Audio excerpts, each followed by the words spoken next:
ওরে বাপের বেটা, কপাল ফাটা, মাথা মোটা, হতভাগা, আমি তোমার কাছ থেকে জানতে মন চায়, একবার বলো বলো বলো বলো, সর্দি হলে, কাশি হলে, যদি ডাক্তার দেখাতে হয়, জামা ময়লা হলে যদি সার্ফে ডোবাতে হয়, গাড়ি খারাপ হলে যদি গ্যারেজে পাঠাতে হয়, এই হৃৎপিণ্ড নামক যে কল, এই রোগগুলো ট্রিটমেন্ট পৃথিবীর কোন হসপিটালে গিয়ে করবেন? এখন এর রোগগুলো কি? অনেকগুলো রোগের মধ্যে একটি রোগ হলো যেটা আমার আল্লাহর কোরআন বললেন, সেটা আমার আল্লাহর কোরআন জানিয়ে দিয়েছেন, লা তুশরিকু বিহি শাইআও ওয়া বিল ওয়ালিদাইনি ইহসানা, তোমরা আল্লাহর সাথে শিরক করো না, বাপ মার সাথে খারাপ আচরণ করো না। কিন্তু দুঃখের সাথে বলতে হয়, আজকের এই গ্রামে যে 50-60টা মুসলমান বাড়ি আছে, একটু যদি সার্ভে করে দেখা যায়, এমন অনেক বাড়ি আছে, শ্বশুর এসেছে, শাশুড়ি এসেছে, শালা এসেছে, সমুন্দি এসেছে, জন্মের খাওয়া খেয়েছে, মরণ খাওয়া খেয়ে শুয়ে আছে, অথচ নিজের বাপ আর মাকে ভাত দেয় না। এরকম বাড়ি আছে না নাই? বাপ মা দেওয়ার সময় তখন নাকি ওর গতরে বাজ পড়ে, ওর নাকি কম পড়ে যায়, অথচ শ্বশুরকে খাওয়াচ্ছে, শাশুড়িকে খাওয়াচ্ছে, শ্বশুরকে বলছে আব্বাজি আব্বাজি কি খাবে, গরম গরম পেঁয়াজি লাও আব্বাজি আব্বাজি, আর বাপকে বলছে বুড়ো, মাকে বলছে বুড়ি। এ ওলা উঠোরা কবে মরবে তাড়াতাড়ি তাড়াতাড়ি। আর কি সুন্দর বাড়ি করে বাড়ির সামনে লিখে রেখেছে পিতা মাতার আশীর্বাদ, ওই বাড়িতে সবকিছু পাবেন, বুড়ো আর বুড়ি বাদ। বুড়ো বুড়ি মানে বাপ মা, বাপ মা। শ্বশুর এসে এমন করে এক সপ্তাহ শুয়ে আছে, মনে হয় যেন এটা জামাই বাড়ি নয়, মনে হয় যেন কলকাতার চিত্তরঞ্জন হসপিটাল। বলছে এ বাপ্পা তোর শ্বশুর কি খবর? বলছে শরীরটা খারাপ তো আমার বাড়ি আসছে, যেন মনে হয় ওর বউ নার্স আর ও ডাক্তার, তাই ওর বাপ এসে ওখানে থাকলে সুস্থ হয়ে যাবে। কিন্তু অথচ লক্ষ্য করলে দেখতে পাওয়া যায় জন্মদাতা পিতা, গর্ভধারিণী মা, তার বেলা দুটো খেতে দেয় না। আমাদের দাওয়াত করে, আমরা আসলে বলে হুজুর খাও খাও, হুজুর একটু নাস্তা, না খাবো না। বলছে হুজুর কেন? বলছি ওরে হুজুরের পেট হয়ে গেছে খাজা বাবার ডেক, হুজুরের পেট হয়ে গেছে ইন্ডিয়ার গেট, খাবো না খাবো না খাবো না। তখন বলছে হুজুর আঙুর আপেল বেদানা, তুমি কি কিছুই খাবে না? না খাবো না। তখন বলছে হুজুর বিশাল আয়োজন, তুমি না খেলে আমাদের হতে পারে মরণ, খাও খাও খাও। না খাবো না খাবো না। সাদ্দামকে খাইয়ে তুমি জান্নাত পাবে না, হুজুরকে খাইয়ে তুমি জান্নাত পাবে না। জান্নাত যদি পেতে হয় তোমার বুড়ো বাপটাকে খেতে দাও, জান্নাত যদি পেতে হয় তোমার বুড়ি মাটাকে খেতে দাও। বলবেন হুজুর আমার বাপের মুখে দাড়ি নাই, নাই থাক। বলবেন আমার বাপ নামাজ পড়ে না, নাই নামাজ পড়ুক। ও সোনঘাটার ছেলেরা শুনে রেখে দাও, আমার মা যদি বেশ্যাবৃত্তি করে, আমার বাপ যদি গাঁজাখোর হয়, পাড়ার লোক বলবে গাঁজাখোর, চুল্লুখোর, মাতাল, মদখোর। আমার মাকে বলবে চরিত্র খারাপ। আমি সাদ্দাম বলবো আমার আব্বাজি, আমার আম্মাজি। যদি আমি বুকের সাথে জড়িয়ে ধরতে পারি তাহলে আমার কপাল ভালো, না হলে সেকেন্ডে সেকেন্ডে বাজ পড়বে। পৃথিবীর কোনো হুজুরের দোয়া কবুল হবে না, হবে না, হবে না। বলবেন সাদ্দাম হোসেন তুমি ছোট হুজুর, তোমার দোয়া কবুল না হতে পারে, বড় হুজুরের দোয়া কবুল হবে। ওরে কোন বড় হুজুর?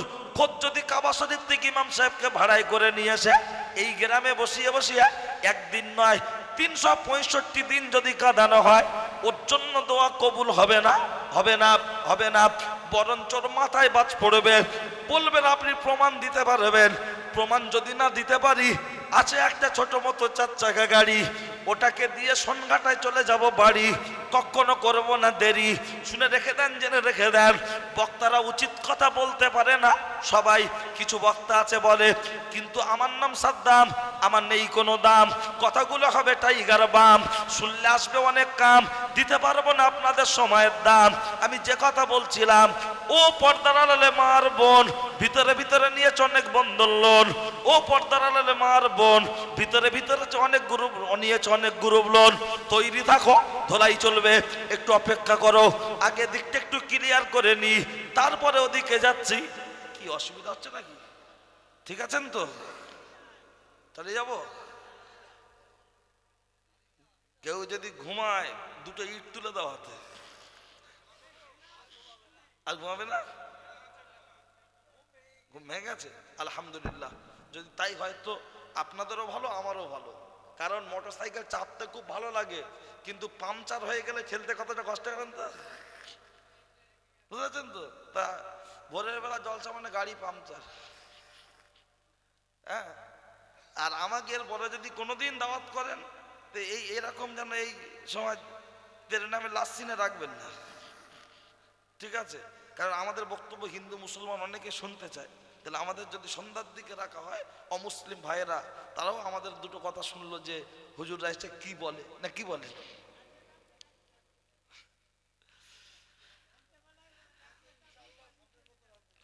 ও আচ্ছা সাহেব দেখা যাবে, চলে। ও ছেলেরা, নওজোয়ান যুবকেরা, ও আমার মুরব্বিয়ান বাপ, অন্যায় হলে আমার করে দেবেন মাপ। শুনে রেখে দেন, জেনে রেখে দেন আমি কি বলছিলাম। তাহলে লক্ষ্য করলে দেখতে পাওয়া যায়, তাহলে দুটো রোগ, একটা রোগের কথা বলেছি সবে, অনেকগুলো রোগের মধ্যে একটি বলেছি। এই বাপ আর মা, এদেরকে হাত তুলে দোয়া করতে হয় না, হাত তুলে বদদোয়া করতে হয় না। মুখে দাড়ি থাক আর নাই থাক, নামাজ পড়ুক আর না পড়ুক, আমার বাপের দোয়া আমার জন্য কবুল কবুল কবুল, আমার জন্য বদদোয়া কবুল।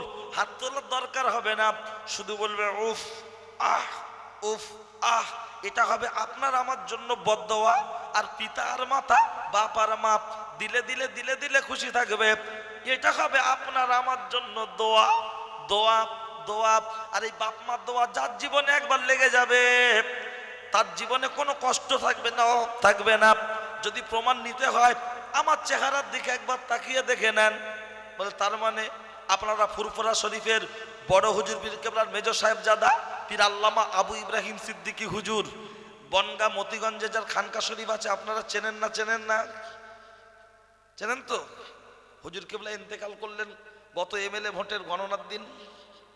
আপনাদের এই নদিয়া জেলায় আমার জানা মতো সবচাইতে বেশি জলসা করেছেন ওই হুজুর, বড় হুজুর পীর কেবলার মেজর সাহেবজাদা। ও ছেলেরা শুনে রাখুন, লক্ষ্য করলে দেখতে পাওয়া যায়, আমার আব্বাজান যখন ইন্তেকাল করেছেন, আমি তখন ছোট। আব্বাজান ইন্তেকাল করেছে 20 বছর আগে, আমার বয়স এখন 32 থেকে 33, তাহলে 20 বছর আগে মানে বয়স কত? 12-13। তাহলে সেই সময় আব্বাজান যখন এই জলসা করে ফেরার পথে গাড়ি অ্যাক্সিডেন্ট করে যশোর রোডে ইন্তেকাল করলেন। খুব বাচ্চা, পড়াশোনা ছেড়ে দিলাম। হুজুর কেবলা আমাদের বাড়িতে গিয়ে বললেন, সাদ্দাম আমজাদ ইন্তেকাল করতে পারে, আমি তো এখনো মারা যাইনি, কেন পড়বি না? চল। হুজুর কেবলার বাড়িতে থাকলাম, খেলাম। যখন একটু গোপ বেরিয়ে গেল, মানে সাবাল্যক হয়ে গেলাম, বালেগ হয়ে গেলাম, বললো আর বাড়ির ভিতরে নয়, এবার বাইরে থাকো। দীর্ঘ 7 বছর হুজুরের বাড়িতে থেকেছি, খেয়েছি, দরবারে ছিলাম, থেকেছি, খেয়েছি, পড়েছি। 7 বছর পরে হুজুর কেবলা আমাকে সামনে বসিয়ে বললেন, সাদ্দাম তোর বাপ নাই, ওটাই তোর মা, ওটাই তোর বাপ। যার তোর মা যখন আছে, ওই মাকে ভালোবাসবি, বাপ মনে করে সম্মান করবি, যেন মাকে অপমান করবি না।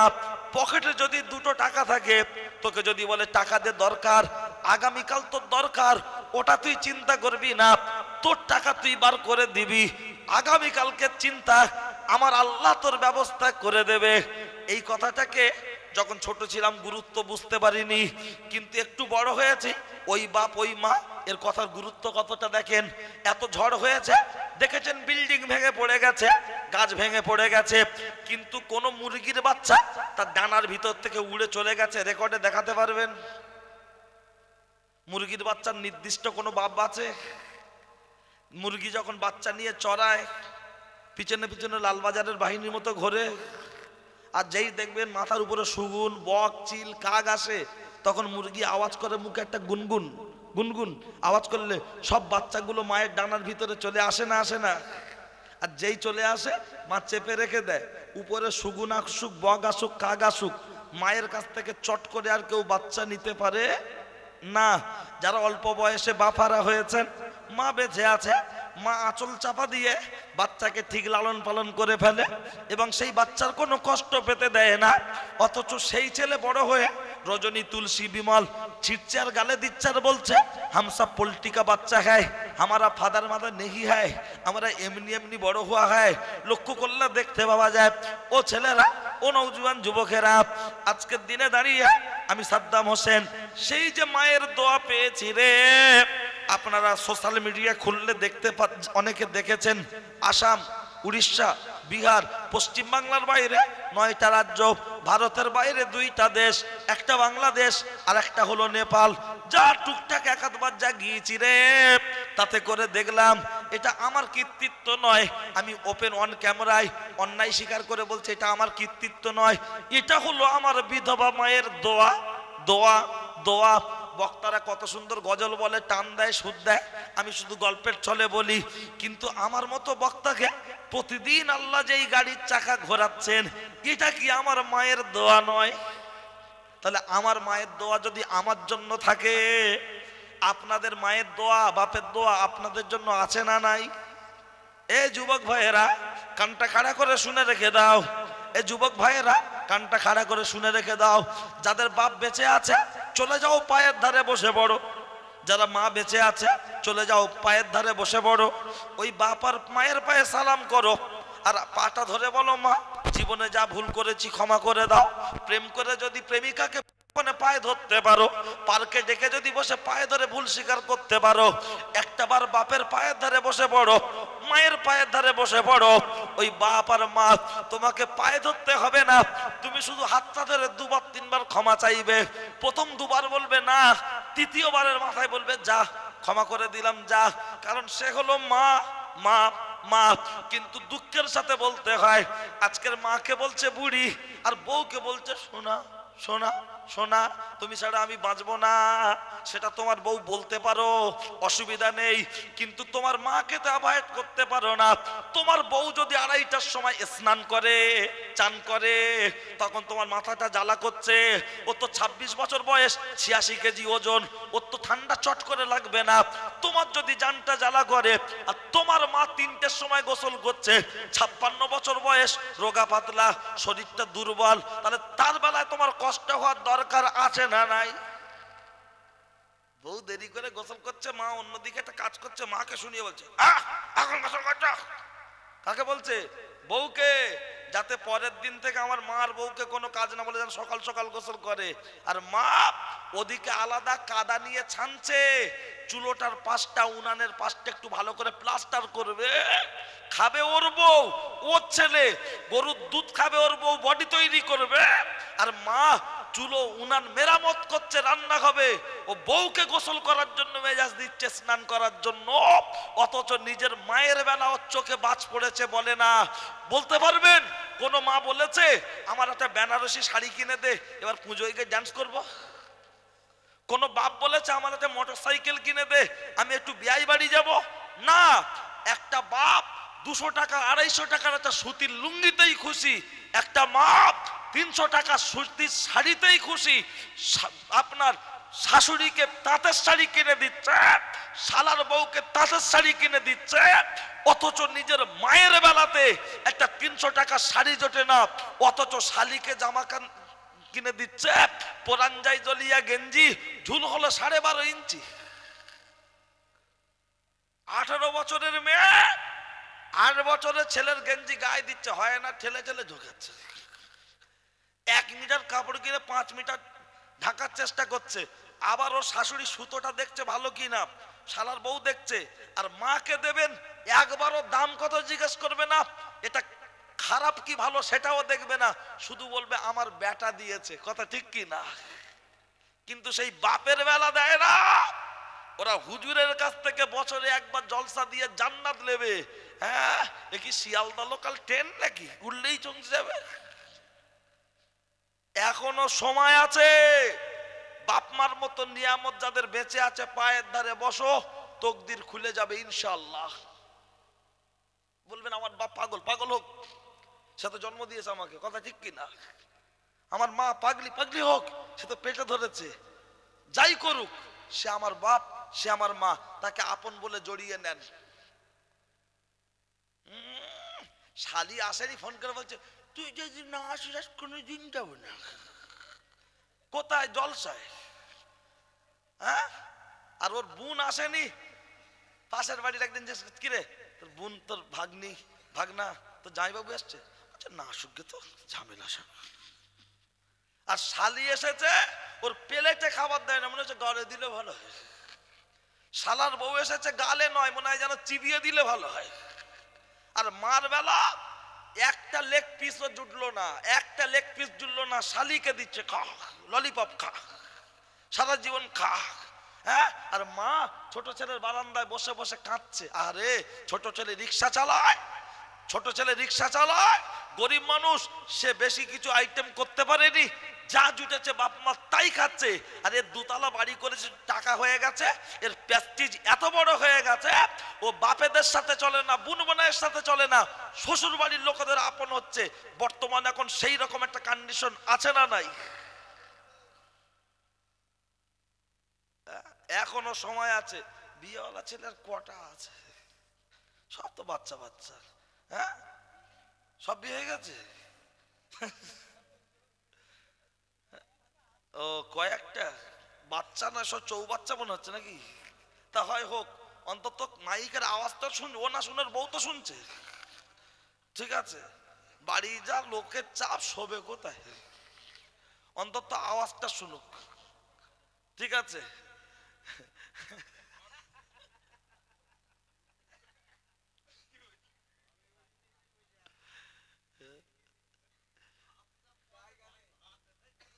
ভাত আমি তো খাবোই না।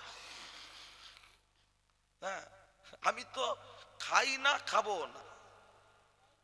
হ্যাঁ, না, বিয়াইতে এসে বসে আছে, বিয়াই হোক এসে তো বসে আছে। উনি ইচ্ছা করলে শুয়ে পড়তে পারতেন না? এটাই তো দায়িত্ব। তার মানে ইনি আবার একটু উঁচিয়ে দিচ্ছে।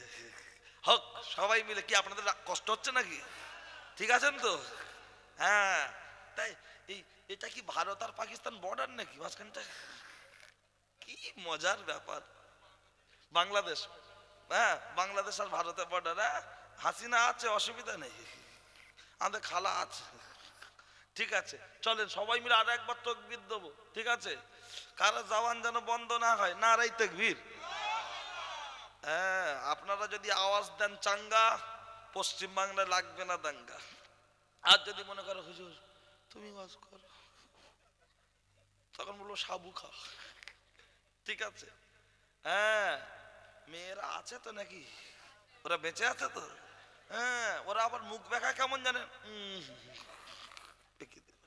হ্যাঁ, স্বামীর দিকে এরকম করছে। আগে দেখতাম সতীনের দিকে দেখায়, স্বামীকে দেখাচ্ছে, আর কথায় কথায় বলে তুমি কিছু বোঝো। কাকে বলছে? স্বামীকে।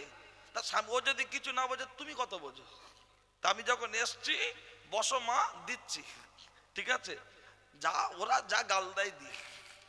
চলেন আর একবার তাকবীর দেবো, কারো জবান যেন বন্ধ না হয়, নারাই তাকবীর।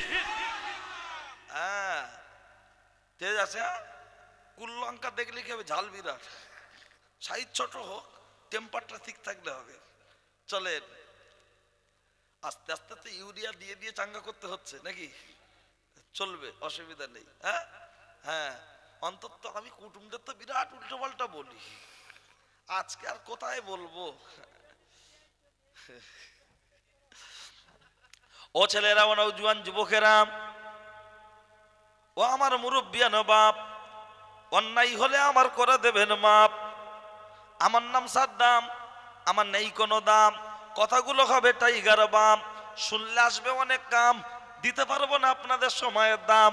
আমি যে কথা বলছিলাম লক্ষ্য করলে দেখতে পাওয়া যায়, ও ছেলেরা, ও নওজোয়ান যুবকেরা, বাপ মার সাথে খারাপ ব্যবহার করলে ওর কপালে বাজ পড়বে বলেছি।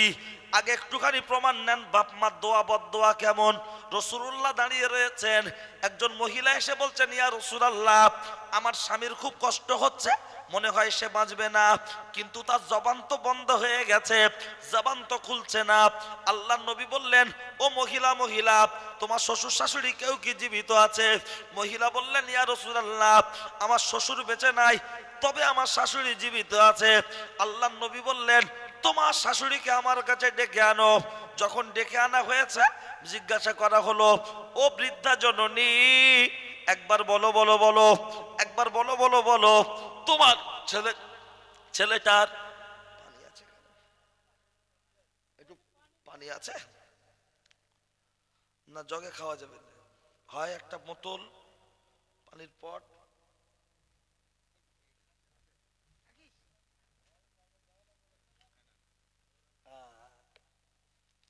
আবার কি মায়ানমার থেকে এনেছে?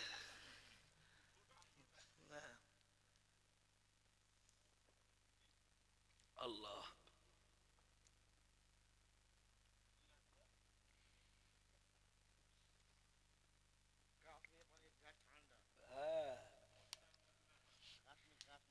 আল্লাহ, ঠিক আছে চলেন। আমি যে ক জায়গায় যাই মাই কলার আমার ওয়াজ শুনে কি ব্যাপার, খুব টেনশন।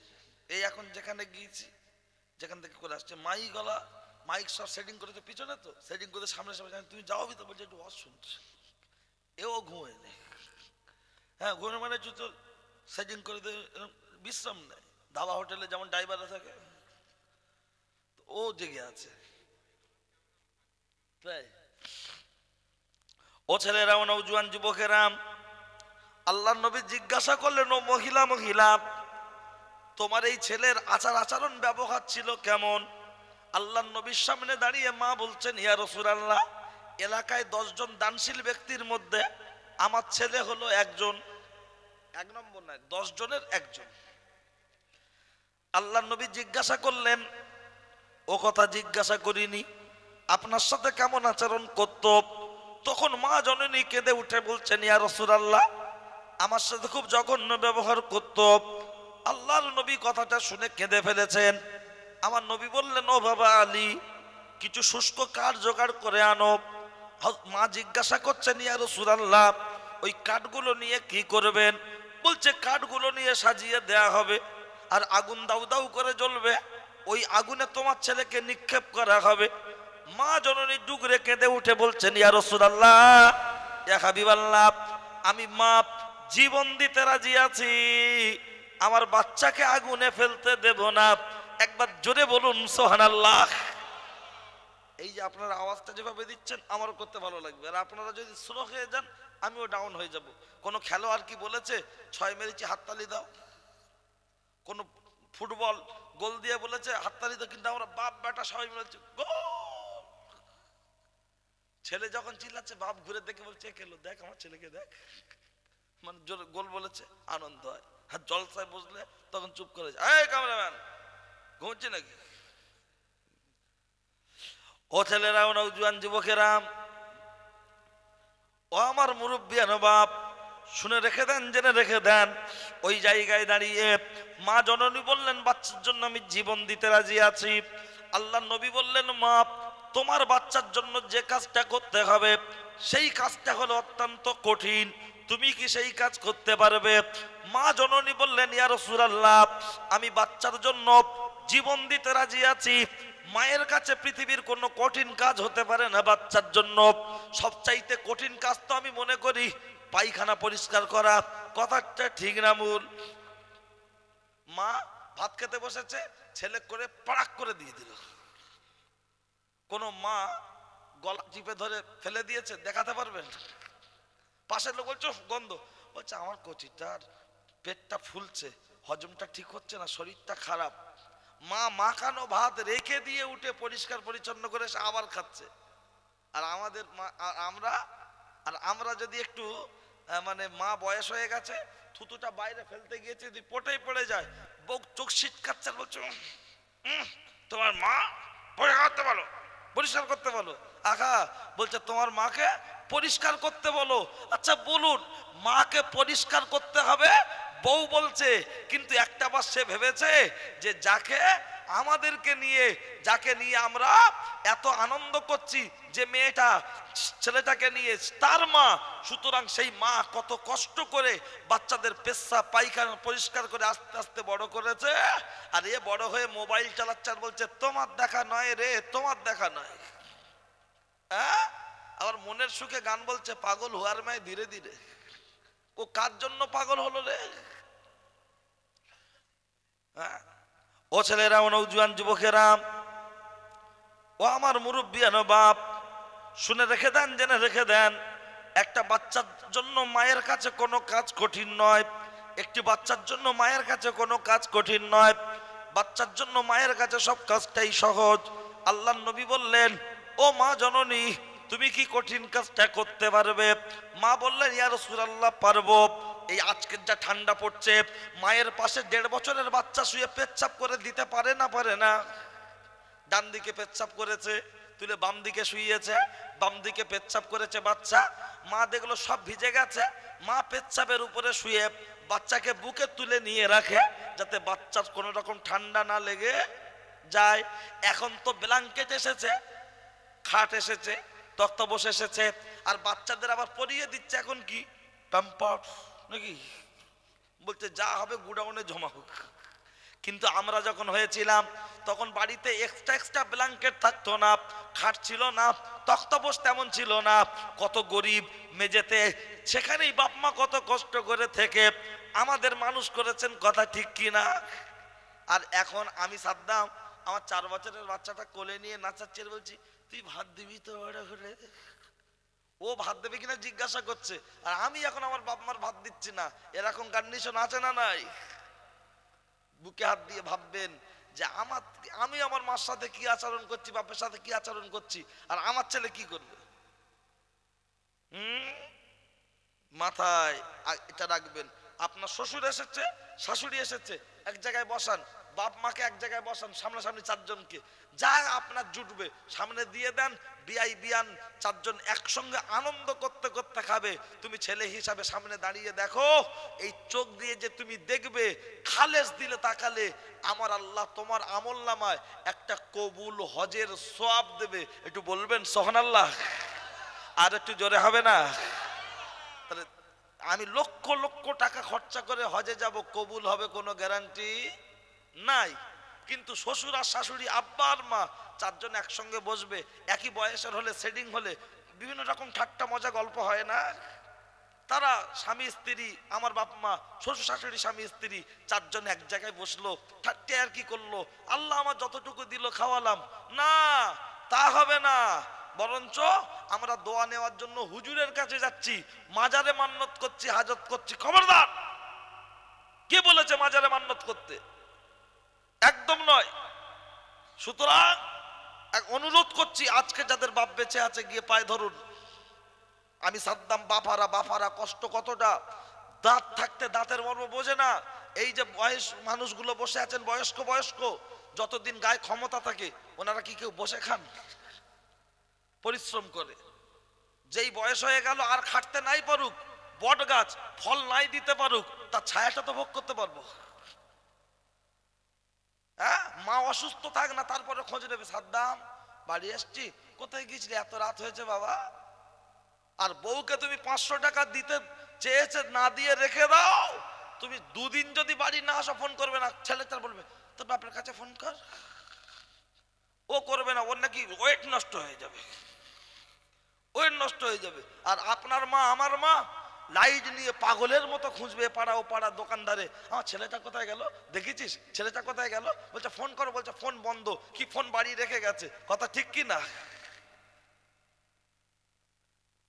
মা বাপ এদের যে ভালোবাসা, চলুন আল্লাহ। ও ছেলেরা, ও নওজোয়ান যুবকেরা, ও পর্দারের মা বোনেরা, তোমরা যেন মন খারাপ করো না, এর পরের স্টেপ তোমাদের চলবে, খেয়াল করো। কিন্তু মনে রাখুন, লক্ষ্য করলে দেখতে পাওয়া যায় আল্লাহর নবী বললেন, ও মা জননী, তোমার বাচ্চাকে অন্তর থেকে ক্ষমা করতে হবে, তুমি কি পারবে? মা জননী বললেন, আমি ক্ষমা করে দিলাম। নবী বললেন, আমিন, বা যাও বাড়ি চলে যাও। মা যখন বাড়ি চলে যাচ্ছে, দয়ার নবী বললেন, ও বাবা আলী, মা হেঁটে হেঁটে আগে বাড়িতে যাচ্ছে, তুমি একটু গিয়ে দেখো মা আগে বাড়িতে পৌঁছায় কি। মায়ের ক্ষমা করাটা আগে বাড়িতে পৌঁছায়। মা এমন করতে করতে হযরত আলী কারামাল্লাহু ওয়াজহু যখন হেঁটে হেঁটে আগিয়ে চললেন, হেঁটে হেঁটে যখন আগিয়ে চললেন, বাড়িতে গিয়ে আগে আলী কারামাল্লাহু ওয়াজহু পৌঁছে গেলেন। গিয়ে দেখছেন যে ছেলেটার জবান বন্ধ হয়েছিল, ওই ছেলেটাই মুখে মুখে পড়ছে লা ইলাহা ইল্লাল্লাহু মুহাম্মাদুর রাসূলুল্লাহ সাল্লাল্লাহু আলাইহি ওয়াসাল্লাম। মা বাড়িতে পৌঁছে গেল, মায়ের বাটার কথা হলো, মায়ের কাছে ক্ষমা চাইলো, মা ক্ষমা করে দিল। ছেলেটা কলমা পড়তে পড়তে মারা গেল। ইন্না লিল্লাহি ওয়া ইন্না ইলাইহি রাজিউন। একবার সকলে মিলে বলুন সুবহানাল্লাহ, আর একটু জোরে বলুন সুবহানাল্লাহ। এই যখন বললে এইরকম